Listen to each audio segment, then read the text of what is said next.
गोपी आ करके श्री ठाकुर जी से लाड करती है।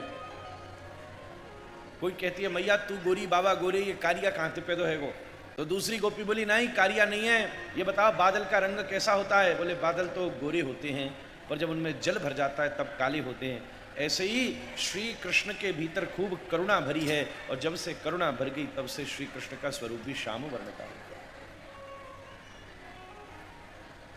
कैसा दिव्य आनंद अनुभूति। खूब प्रेम से उत्सव हो रहा है। नंद बाबा को मथुरा जाने का स्मरण आया कर देने के लिए नंद बाबा मथुरा गए। इधर खूब कचाकच उत्सव चल रहा है। स्वयं साक्षात भोले बाबा पधारे, भोलेनाथ पधारे।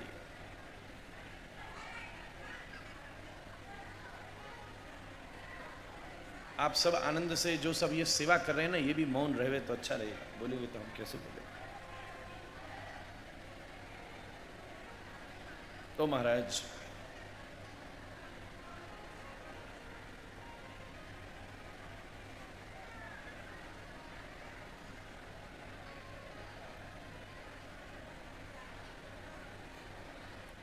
खूब उत्सव नंद उत्सव चल रहा है। भोले बाबा को अंदर ठाकुर जी के दर्शन करने का अवसर नहीं मिलता था।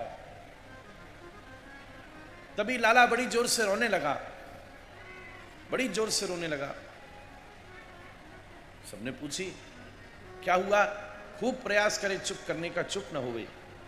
तब बड़ी बूढ़ी बोले लगे नजर लग गया। अब नजर कैसे उतारे। कोई कुछ करे, कोई कुछ करे, कोई राई नाउन करे, कोई मिर्ची से उतारे, अलग अलग तरकीब है। कोई ठाकुर जी का प्रसादी वस्त्र घुमावे, सब नजर उतारने का प्रयास करे पर ठाकुर जी चुप ही ना हो। बोले लगता है कोई विशेष विधि चाहिए, कोई इसका विशेषज्ञ हो उसको बुला।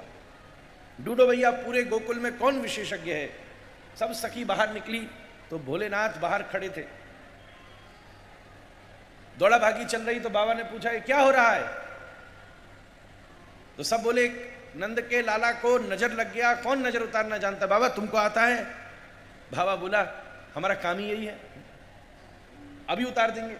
अच्छा चलो चलो चलो चलो। बाबा इतने प्रसन्न हो गए, पहले कोई घुसने नहीं दे रहा था। अब ठाकुर जी ने ऐसा व्यवस्था किया सबको हटा के वीआईपी की तरह ले जा रहा। आओ आओ आओ। जैसे ही भोलेनाथ ने नंद महल में प्रवेश किया एकदम ठाकुर जी चुप। मैया बड़ी प्रसन्न, वाह बाबा तेरे तो आते ही लाला चुप हो गया। बाबा बोला हम जाएंगे ये फिर रोने लग जाएंगे, बहुत तेज नजर लगी। बोले मैं ये व्यवस्था कर दूं कि तेरे लाला को कभी नजर ही न लगे। बोले ऐसे कैसे व्यवस्था होगी। बोले एक काम कर इसको हमारा गोदी में दे दे। एकदम महाराज गोदी में लिया लाला को। एकदम बाबा के आनंद की कोई सीमा नहीं रही। सब तरफ ऐसे ही नंदोत्सव का सुख हो रहा है।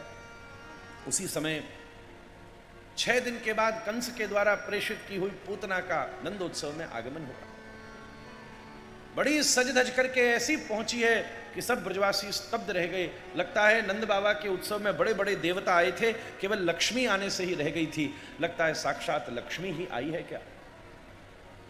ताम केश बंध व्यतिसत्त मल्लिकां बृहन्नितं वस्तन कृच्छ मध्यमां सुभास संकंपित कर्णभूषणत्यसोल्लसत्कुंतल मंडिताननां बल्गुस्मितापांग विसर्ग वीक्षितैर्मनोहरन्तीं वनितां ब्रजौकसाम् अमं सतां भोजकरेण रूपणीं गोप्य स्त्रिया दृष्टुमिमां गतां पतिं। बड़ा अद्भुत उसने श्रृंगार कर रखा था। बड़े सुंदर मल्लिका के पुष्पों को अपनी बेणी में अवस्थित किया था। बड़े सुंदर ध्रुव तारे को भी लज्जित कर देने वाली नथनी लगाई हुई थी। सूर्य को भी पराजित कर देने वाली बिंदी लगाई हुई थी। बिजली को भी फीका कर देने वाली साड़ी पहनी थी।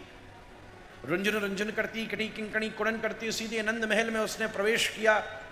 जैसे ही श्याम सुंदर ने उसको देखा तुरंत अपनी आंखें बंद कर ली। ठाकुर जी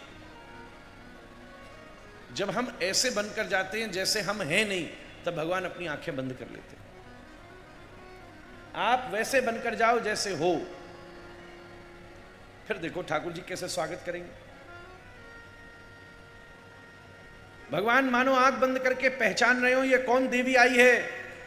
जैसे ही आंख बंद करी तो देखा बलि का दरबार प्रकट हो गया। ये बलि की पुत्री रत्नमाला थी, जो भगवान वामन के स्वरूप को देखकर उसके हृदय में मातृभाव आ गया। भगवान वामन ने वरदान दिया कि मैं तेरा बालक होऊंगा। अब जब वामन भगवान त्रिविक्रम भगवान हो गए, तब इसने कहा ये तो बड़ा भारी छलिया है, ऐसा छल करने वाला बालक हो तो उसे जहर देकर ही मार देना चाहिए। भगवान बोले अब तो तेरे साथ संबंध हो गया, अब तू चाहे दूध पिलाना, तू चाहे जहर देना।